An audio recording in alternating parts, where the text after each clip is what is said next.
Hi guys, welcome to this video about how to install a good dash cam on a Dodge Grand Caravan. Here you have the model RT, I think, 2014 black.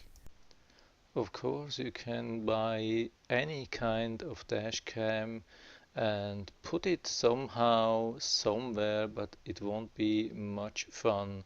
You could have a lot of problem, it doesn't work, maybe hinders your visibility, and you all maybe even can be fined when you do wrong things. So it can be just lost money instead of having real benefit. So this is the idea.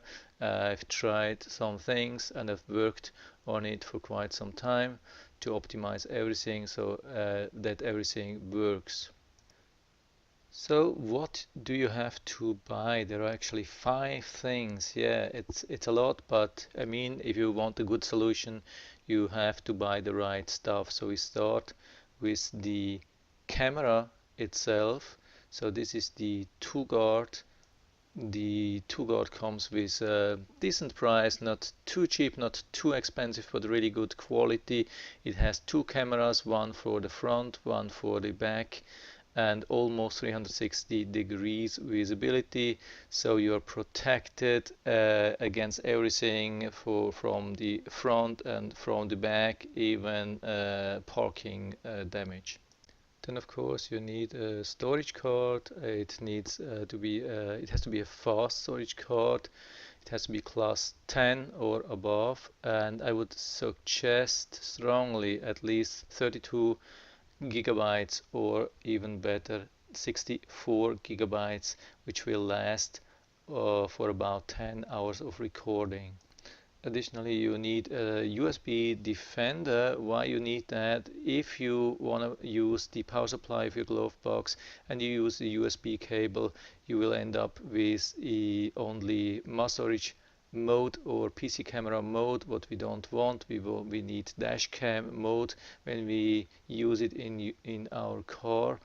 That's the sense of this USB stick. This is the dash cam mode, and here you see how to plug in the USB stick, and then you plug the cable into the USB stick.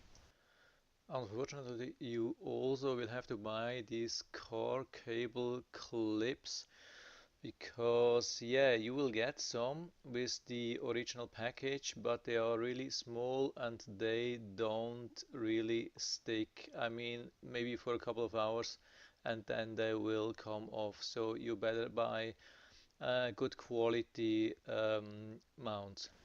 And then I highly recommend to buy this mini USB cable in 10 feet length, so you don't have to use the cigarette lighter plug, because it will look a little bit ugly when you have to draw the whole cable from the cigarette lighter to your dash cam. So that's everything which you have to buy, but it makes a huge difference. And so this is how it looks on the right side, and I think it's really good like this. So on the dashboard you will only see the small cable from the glove box to the windscreen. So what I don't like too much is that the mini USB cable which I found is a little bit thick, and yeah, it's not perfect, but it still will fit. But if you find a thinner one, it would be perfect.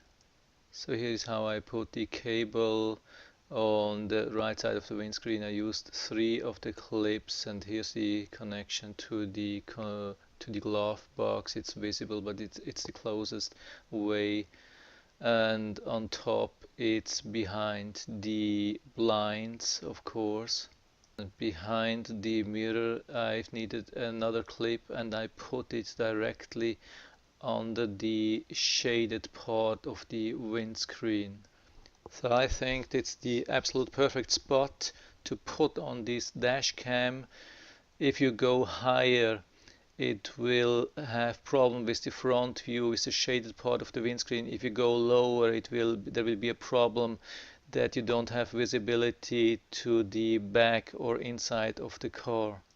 This is how it looks from the outside. It's a little bit difficult to see, but I think you get the idea how it looks. There's not much to see. I think it's really good. It integrates really good uh, with the mirror and everything.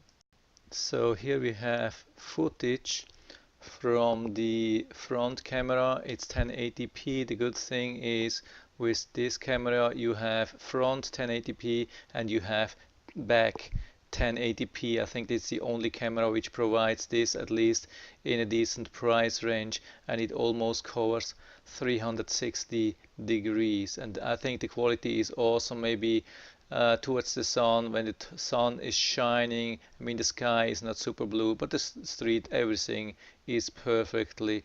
I mean the windscreen could be a little bit more clean. You can see if you clean, that's a good idea to clean it before you put on the dash cam. Put clean, especially inside. Outside you can clean later. And of course, we also have some footage from the inside. I mean, yeah, as a Uber driver or so, you care about inside passengers and so on. But for me, I mean, it's not about passengers. For me, it's about having the view to the side and to the back covered in case you get bumped from the side or from the back. Uh, Not only when you're driving but also when you're parked. So this camera will also cover you when your car is parked. That's a good thing because there's a small battery and it's automatically being charged while you're driving, so it has enough charge to make a short video when somebody bumps into your car while you're parked. And I have also some footage from the night. Unfortunately, you can see the problem here is only that my windscreen was really dirty. You can see at the parts which are not dirty that the recording is actually really good. So the problem was here, the windscreen was really dirty, and when it's dirty and it's cold outside, so there's some moisture sticking to the inside of the windscreen, so that was not good.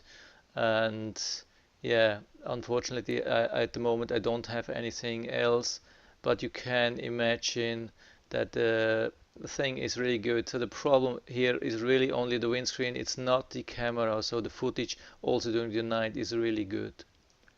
So overall, I can highly recommend this camera. I think it's one of the best things which you can buy below $100. I mean, for any car, not only for this car, but especially for the Grand Caravan, it fits perfectly. There's nothing really bad. I'm driving now with this setup, and I have no problems. It records everything I need, front, back, and I'm super happy with it. There's no annoying beeping, nothing. It's really perfect. And I put down the link to the camera and all the accessories which I've been mentioning, so to this description, so you can buy all things right from there with one click. So hope I was able to help you a little bit with that. If you have any questions or comments, just write to the comment section below, and I'm always happy to talk about these things. And if you like the video, give me a thumbs up, subscribe my channel. Thanks for watching, and see you next time.